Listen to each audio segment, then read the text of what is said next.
Young athletes with big stories. These sports stories are here to motivate, equip, and enlighten the next generation. You're listening to an Echo Sports production. Here's your host. Hey everybody, thanks for tuning in or watching the Echo Sports Girls High School Hoops podcast. I'm hanging out here with my guy, Ian Mumm. We're talking all things club basketball and even international basketball in this episode. Ian, how's it going, my guy? Doing great, man. Thanks for having me on. So I just want to talk about for a bit. Let's just start off talking about what we've seen so far in regards to teams, players. Who's made an impression on you so far this spring as we're now in July?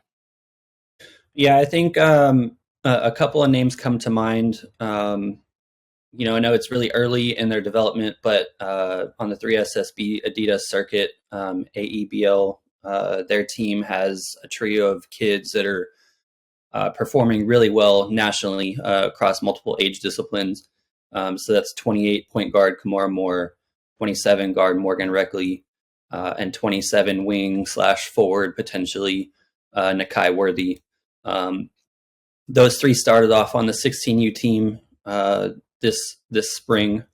Nakai has since moved up to the 17U team without drop off in her play, but each of these kids has come in really confidently, performed on the biggest stages. They're knocking down shots that you'd expect seasoned grassroots players to make. They're comfortable in creating those looks for themselves, but they're all really changing the momentums in games that you'd expect those players to be doing at a later age anyway. So to further see them do those same things at the Adidas All-American camp just a couple weeks ago, or last week, I should say, further reinforced their trajectory. In regards to, a couple kids out of like the 25s, obviously Aaliyah Chavez had a chance to see her twice, once in San Antonio at the She's Ballin' showcase, or no, she's at the She's Ballin' extravaganza, excuse me. And really enjoyed seeing her facilitating. I know a lot's to be said about her ability to create space and create shots for herself, but the way that she can facilitate and get her teammates involved, that was really awesome to see. Just the atmosphere in that game also. One of the better games I got a chance to see all season, just the atmosphere. I was talking to one head high school coach who was there watching that game and just talked about how that was really good for girls high school basketball and just to start off the club season that way in that early April matchup was really nice to see. In Houston at the Clash of the Clubs, I had a chance to see her a second time, and that's where I got to see some other players that really made an impression on me. Ace Austin, that plays for the Alabama Southern Stars, really impressed with her play and patience out of pick and rolls and her ability to make the correct reads out of those pick and rolls. And then Bella Hines, LSU commit, always enjoy watching her play and just appreciate her game. And then, Sophie Zadell that plays for Player First, that plays on the Puma circuit right now.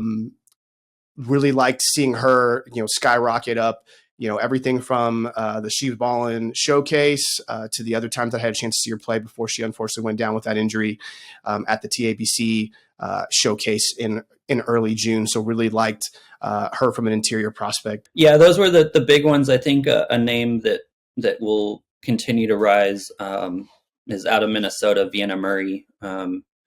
She probably projects as a 2 guard, maybe a wing at the collegiate level when it's said and done. But, really strong frame. I think she's around 6'1".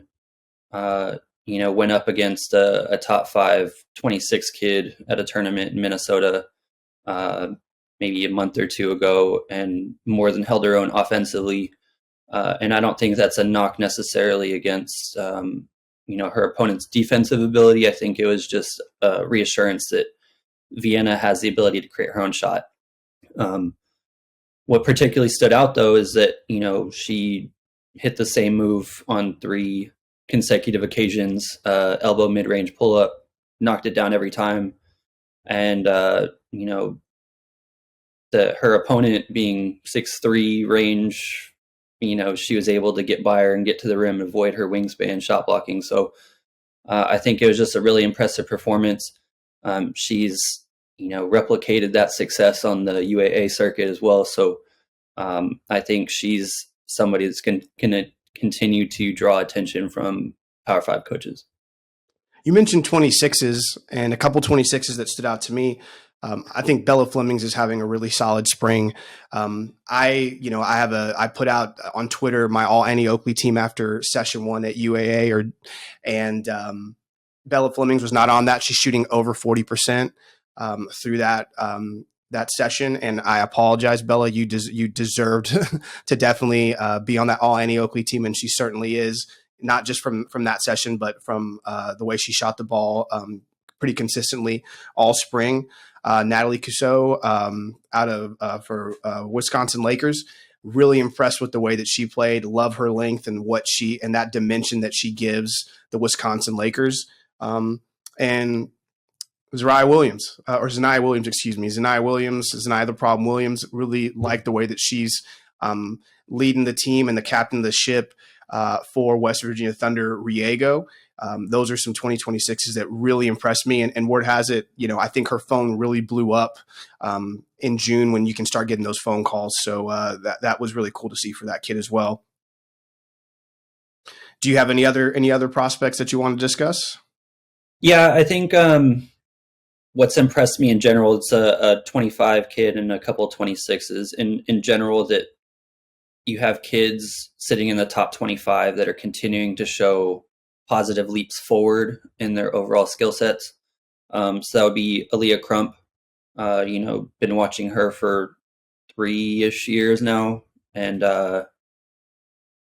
going from a very long wing to being able to essentially make any shot she wants now, creating for herself off the dribble, and she still possesses the size advantage against most of her matchups.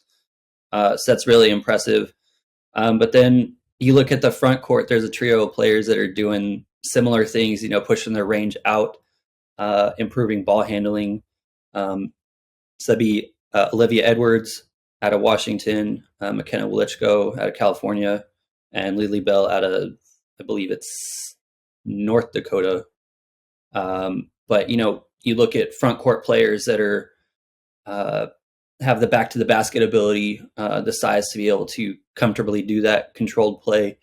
But they're also able to face up off the catch from the elbow or the perimeter, still feel comfortable getting those shots off, but also being able to put pressure on the defenders to stay in front of them and get to the rim or anywhere else for that matter. So yeah, I think that's always a really positive thing to me, seeing kids continue putting in the work, finding ways to still be dynamic as everyone else continues to evolve as well.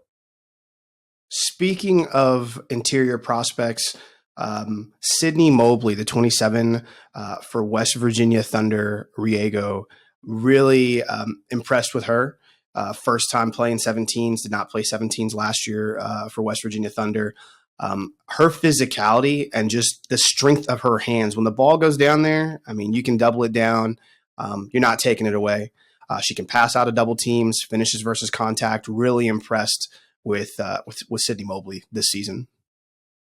Yeah, I think you hit it right on the head. She's come in, being an underclassman, going straight to 17U, and the physicality is really able to make her feel comfortable. She's been a monster on the glass for them. Very strong hands. It's been a steadying force for them, honestly. So let's talk a little bit about July. We're here in July, the Super Bowl of club grassroots basketball. What are some big storylines or some predictions that you might have in regards to the things you think we're going to see in session 2 or session 3 for the respective circuits out there? Yeah, I think the main storyline for the month is that we're heading into circuit championships for everybody. But counter to that, and how we would potentially see them playing out, is that the FIBA U17 World Cup is happening in Mexico right in the middle of all of that. So when you look at quote unquote contenders for each of those titles, that you have to consider that many of the top teams on each of those circuits are missing players, either for the US team or the Canadian team, or in the case of Olivia Vicosa playing for Croatia. So I think overall you have to look at who's going to step up, who hasn't lost anybody, specifically like Cypher being able to retain Aaliyah Chavez, I should say, excuse me, Aaliyah, for the month, retain the whole team, push for potentially another crown. Not having anybody missing is going to be huge for them moving forward. So, Jimmy, what are some other prospects that could have a major impact on teams that you feel could really make a run for a national championship in their respective circuits, or circuit championship rather? Yeah. So on the EYBL, Olivia Vicosa is playing for Croatia, but the other top scoring threat on their team, somebody who's really boosted themselves in the rankings period within the United States, Jordan Palmer, more a wing power forward type player. Can score in any way that you need. She is going to be a big loss for them. She's a true momentum changer, big positive energy for that team. I think that team still has tons of talent and depth on it, but when you take anybody's top two players away, it's hard to understand or predict 100% how somebody's going to react or perform. So I think that's a big one. You look at, Cal Storm, Tarasi, Kalina Smith, who's number 2 in scoring on the EYBL, is going to be potentially playing. I believe there may be some change to that, if I'm not mistaken. On Under Armour, JC Abey won't be there. Ivana Wilson-Minyaka for West Virginia Thunder won't be there. I think since West Virginia Thunder has 2 teams, potentially, they can still secure it. They have tons of talent on both rosters. Denia Prawl for Become One on UAA would be a big one for them. I think Sierra Parchment on that team as well could be playing in that tournament, in the FIBA tournament. So, I think any of those circuit tournaments you look at, there's going to be some big holes to fill. That's great insight. I get, and that is a huge storyline. So that's awesome for bringing that up. I think to piggyback on what you said about Ivana, I think that's huge for West Virginia Thunder. Just her ability to impact the game on both sides of the floor.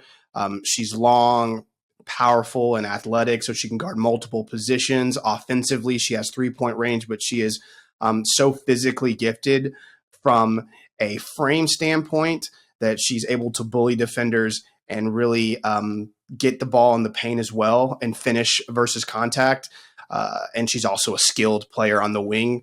So losing a player of that caliber, that definitely changes the dimension of your team. And we'll see how West Virginia Thunder Johnson evolves to make that run for a UAA circuit title.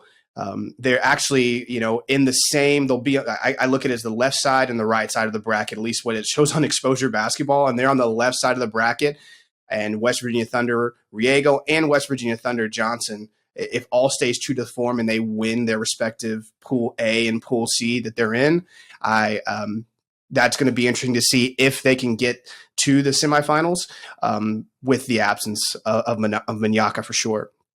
Now you're mentioning FIBA, and that has to do with international play. I know that you are the guy when it comes to international prospects with us at SB Prospects. So go ahead and I just want to hear about who are some international prospects that we need to know.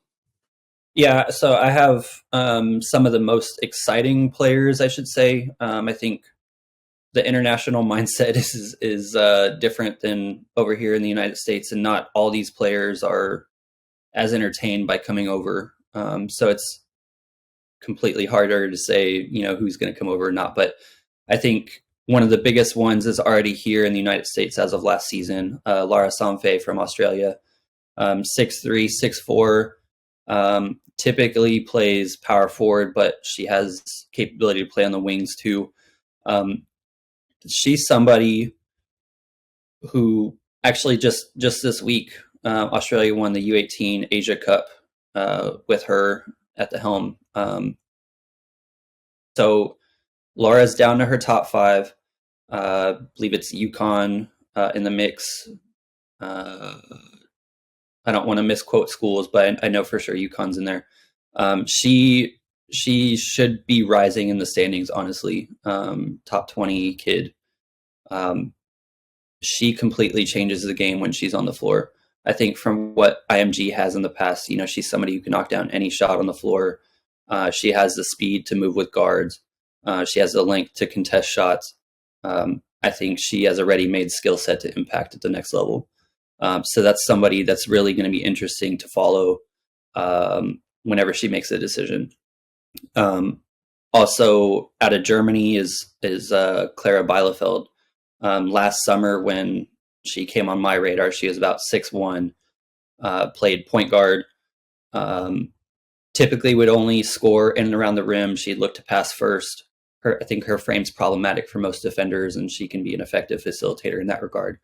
However, recently saw that she has grown to 6'4", and retaining that. So, it's big for her potential. I want to see her be a bigger scoring threat, and a little less passive in that regard. But if she decides to come over, I think she's going to be somebody that's, really helpful to a college program in various ways that she can help out, either defensively or as an offensive player. 2026 class, Lena Bilic out of Croatia. She's already proven as a wing to be a very fluid shot maker, especially in the mid-range and pull-up situations. Been following her as well in her own country's league play, and she's continuing to expand on what she's already shown in FIBA tournaments. They're two of the more promising prospects, though, I think, are in the 27 and 28 classes in terms of what they could turn into. The first one is 6'4" forward Isabella Marion out of Denmark. Her brother is at Wake Forest playing right now. I think he's going to sophomore season. But what she featured last year, she's very mobile, and so kind of gives matchup issues for her opponents in typical positions that would guard her. She's very good hedging off pick and rolls and disrupting plays with her length. I'm curious, though, because she has the ability to handle the ball up the floor a little bit. It needs development, but if she achieves that and has a little bit more of a shot, is she translatable to the wing? So even if she isn't, if she can, get some more consistency out of short range or mid range looks, that she's going to be very valuable. She already has multiple Power 5 offers. She's getting the attention as a incoming sophomore. So I expect her to continue to show up and be coveted. The last one is somebody that I saw last summer as well. Isabel Hassan out of Italy, 2028. Last summer when I saw her, she projected more as a power forward. She was getting a lot of short corner jumpers. She was very present on the glass, very strong defender. When I saw her last month at the U17 Italian Nationals, completely different prospect. She was playing more of a two guard, comfortable on the wings. She was attacking off the dribble into purely comfortable pull-up jumpers and was consistently making shots. So if her trajectory keeps pointing towards the wings, I think, she's going to become very, very valuable in that regard. And then two others that I'd touch on probably have slimmer chances of making it over to the college ranks. I feel like they could likely trend more immediately towards the NBA draft. Would be 2026 draft class, Saffron Shields. She's a 6'2" point guard out of Australia. She was with Samfe on the recent U18 Asia Cup team. She's very strong off the dribble and utilizing her length to get to the rim. Very poised. I want to say she averaged 18 and 12 rebounds in that tournament. As a point guard, huh? Yep. 12 rebounds. Wow. Yeah, she's very strong. And of course, Australia's team in general has a lot of guards that they utilize. So everyone's kind of interchangeable, and they, just fill whatever gap on the floor that they need. But she just signed to the WNBL, or I guess her second contract, I should say, and this should be more of a professional contract rather than a development player. So I think that solidifies more that she's headed towards the NBA draft immediately rather than college. But she's somebody that's performed on that level, is replicating it on FIBA and showcasing that. And the last player that I'll touch on is for the 27 draft class, that'd be Ainoa Riziker out of France. Her brother just went number 1 in the draft to the Hawks. So, runs in the family, of course, but she's 6'2", wing, power forward type player, very strong perimeter shooter. I think she has some defensive angles to work on, but her length has been problematic for people as well. And with her shooting capabilities and the history of French players, coming to the league, I think it's natural that she goes that route versus college. So when it comes to international play or just recruiting and the development of prospects, when it comes to not I'm not talking about skill development, but playing, where do you go to find them? Where do you find these games? Because I remember us talking and with them being able to play in some sort of pro leagues or what's equivalent, and then some playing more on a prospect level. Help us understand, for those over here in America, how does it work over there? Yes, I think most players, you see them play less than what they do in the United States. So I think theoretically there's more time to train and focus on that, and then what you see in games on the court. So for instance, players that I've seen in like Slovenia, you may see a player in one season play U16, U18, and U20 competitions.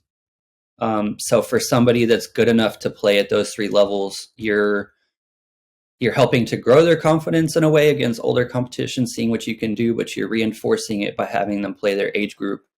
And, seeing is what you're seeing on the skill real, or is it just kind of a flash in the pan that needs more work? So I want to say that there's a little more nurturing in terms of the development, from what I've heard and kind of seen, that the initial stages of a player's career happen later than it does over here. So, the development arc of players typically occurs quicker, and because they're playing in games less. So, you're focusing on skill development, and when it shows up by the time they come to college, maybe they tend to come out of nowhere because, it takes a little more time. But I think as well, when players come over here, for most countries with the educational requirements, that they're maybe a little older than our players when they try to go to college. So